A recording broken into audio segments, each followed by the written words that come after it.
ఈ నా వీడియో చూస్తున్న ప్రతి ఒక్కరి వందనాలండి. ఈరోజు మనం మాట్లాడుకునేది ఈ భాషల పేరుతోటి ఎవరైతే పరిశుద్ధాత్మ దేవుడు నా మీదకి వచ్చాడు అని మాట్లాడడానికి నిరూపించుకోవడానికి మా దగ్గర ఏదో అతీత శక్తి ఉన్నదని నిరూపించుకోవడానికి నోటికొచ్చింది అలా వాగుతున్నాడు. పిచ్చి కుక్కల కంటే హీనంగా చేస్తున్నారు. సరే, ఒక 2 వీడియో క్లిప్స్ చూద్దాం. వీడియో క్లిప్లు చూసిన తర్వాత ఈ సంఘం కోసం, ఈ సంఘంలో ఉన్న పాస్టర్ కోసం మాట్లాడుకుందాం.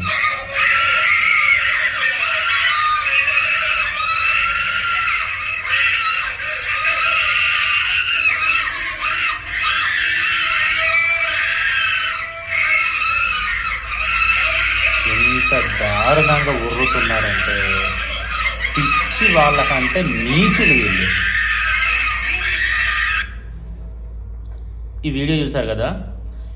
ఈ వీడియోలో వీళ్ళు ఒక 100 మంది పిచ్చలను ఒక రూమ్లో పడేసి మీ సావు మీరు సావనరా అంటే ఏ విధంగానైతే అల్లరి చేస్తారో అంతకంటే నీచంగా, అంతకంటే ఎక్కువ చేస్తున్నారో ఆరాధన పేరుతోటి వీళ్ళు చేస్తున్న అల్లరి. ఇంకొక వీడియో చూద్దాం. వీళ్ళ చర్చికి సంబంధించిన వీడియో మాత్రమే. నేను పక్కల కోసం మాట్లాడవలసిన అవసరం లేదు. ఈ వీడియోలో జరుగుతున్న ప్రార్థన కోసం మాత్రమే మాట్లాడుతున్నాను, అది గుర్తుంచుకోండి. రెండో వీడియో.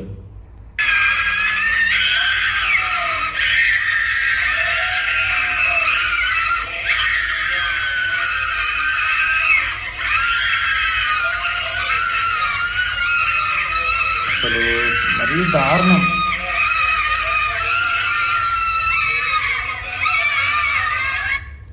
ఓకే, ఈ వీడియో చాలా లెంత్గా ఉంటుంది, కానీ సగం వరకు మాత్రమే మీకు చూపించాను.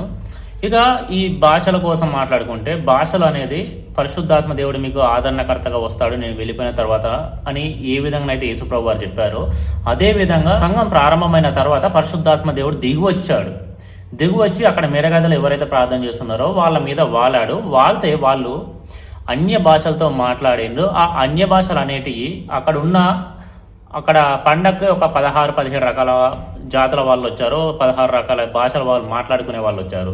వాళ్ళందరికీ వీళ్ళు మాట్లాడుకునే విధానంలో వాళ్ళకి ఏమర్థమైందంటే వీళ్ళు వాళ్ళ భాషల్లో దేవుని గొప్ప కార్యాలు వివరిస్తున్నారు అని వాళ్ళే చెప్తున్నారు. ఒకటో ఇది అంటే అపోస్తల కార్యం 2వ అధ్యాయంలో. కానీ ఇక్కడ మన ఈ వీడియోలో మనం చూసుకుంటే పిచ్చి కుక్కల కంటే ఇంకా నీచులే ఆ విధంగా అల్లరి చేస్తున్నారు. పిచ్చి కుక్కలు ఎక్కడ ఉర్రుతున్నారు కదా. దేనికి ఉర్రుతున్నారు? అక్కడ ఉర్రడం తప్ప ఇంకో విషయం అనేది లేదు. అసలు ప్రార్థన చేస్తున్నారంటే ప్రార్థన లేదు. ఏదో పిచ్చి పట్టిన వాళ్ళు ఏ విధంగా ఉర్రుతారో, ఏ విధంగా అరుస్తారో సేమ్ అదే విధంగా ఉంది కదా. దీనికి మీరు ఎందుకని పరిశుద్ధాత్మ దేవుడు దిగి వస్తున్నాడు, పరిశుద్ధాత్మ భాష, పరిశుద్ధాత్మని దూషిస్తున్న వాటి ఇలాంటి వీడియోలు ఎందుకు చేస్తున్నారు? ఈ వీడియో ముఖంగా చెప్పేది నీకు ఏంటంటే, ఈ బ్రదర్ పేరు వచ్చేసి, మినిస్ట్రీ పేరు వచ్చేసి రివైవల్ ఇమ్మాన్యుయల్ మినిస్ట్రీ అంట. ఈ బ్రదర్ పేరు వచ్చేసి సామ్యుయల్ ఎలిషదై. మీకు చెప్పేది ఏంటంటే, బ్రదర్ నీకు సిగ్గు లేదా? అసలు నువ్వేం మనిషివి బ్రదర్? నువ్వు ఇలాంటి వీడియోలు నువ్వెందుకని రిలీజ్ చేస్తున్నావు? నువ్వు చేసే వీడియోలే గుడిసేడు వీడియోలు. దానికి ఇంకా నిరూపించుకోవడానికి వాళ్ళు ఇంకా ఎర్రిపప్పలను చేయడానికి ఎందుకు సోషల్ మీడియాలో వదులుతున్నావు? ఈ నా వీడియో చూస్తున్న ప్రతి ఒక్కరికి నేను చెప్పేది ఏంటంటే, పరిశుద్ధాత్మ దేవుడు ఉన్నాడు, పరిశుద్ధాత్మ దేవుడు మీదికి వస్తాడు. పరిశుద్ధాత్మ దేవుడు వచ్చిన తర్వాత ఇలా పిచ్చి కుక్కల లెక్కన మాత్రం ఎవరు అరవరు. ఏంటి బ్రదర్, ఇప్పుడు ఇలా పిచ్చి కుక్కల లెక్కన అరుస్తేనే దేవుడు వింటాడా ప్రార్థన? మామూలుగా కూడా చేసుకుంటే దేవుడు వినడా? దేవుడు వింటాడు కదా. దేవుడికి కావాల్సింది మనలో ఉన్న భావాన్ని తెలియజేయడమే కదా. అలాంటి దానికి ఎందుకు కుక్కల లెక్కన అరుస్తున్నారు, పిచ్చి వాళ్ళ లెక్కన అరుస్తున్నారు? ఈ వీడియో బయటకు వదిలిన తర్వాత ఇలాంటి దరిద్రానికి ఎందుకు వెళ్ళాలి అని హిందువులు కానీ, హైందవులు కానీ, వేరే వాళ్ళు కానీ అడుగుతున్నారు. దానికి సమాధానం ఏంటి?